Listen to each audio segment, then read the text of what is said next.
Ja, så er der, har vi lavet noget, jeg har lavet den ud fra Transportmagasinet med den artikel, og den er så afsendt af, eller den er lavet af Transportmagasinet, og den er lavet til dem, som har brug for at få lavet et stykke arbejde, som kræver et meget varieret arbejde med lastbil, fordi så kan de komme ud og få lavet nogle forskellige ting, hvis de har nogle forskellige ting, de skal have lavet.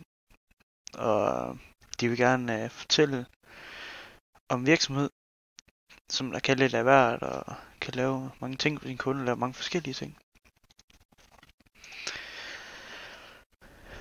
Og så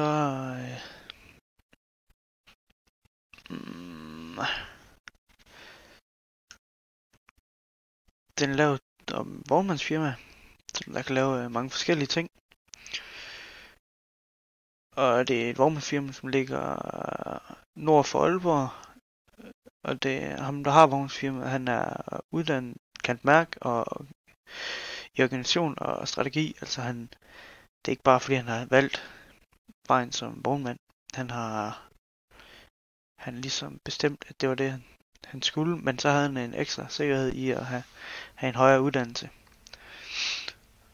Og så de har en meget fleksibel flåde, derfor at de har Transportmagasinet valgt at skrive om dem, og de har mange forskellige ting til de forskellige sæsoner, der er. Med snerydning er der for eksempel. Der har de meget med snerydning, med salt og det der. Alt til snerydning. Og de har 9 forskellige lastbiler, som de kører ud med og laver vognmandskørsel med. Og de vil godt have godt ry om deres arbejde, og det skal ligesom gøres ordentligt, det de laver. Og altså, de kører deres maskiner ind, så når de kører, så skal de jo køre, og det skal ikke være sådan nogle ældre maskiner, de bliver gjort med.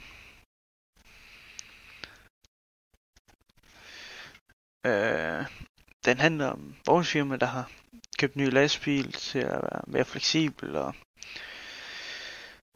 og den er interessant for folk, som måske snart skal have lavet et stykke arbejde med lastbilen, skal have lavet snerydning, eller skal have tømt deres septiltank.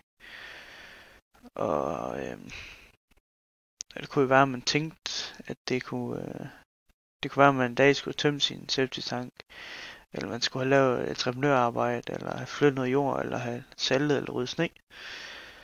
Og man har ikke lige regnet med, at en sådan høj uddannet kan ende med at køre vognmand og have et vognmandsfirma.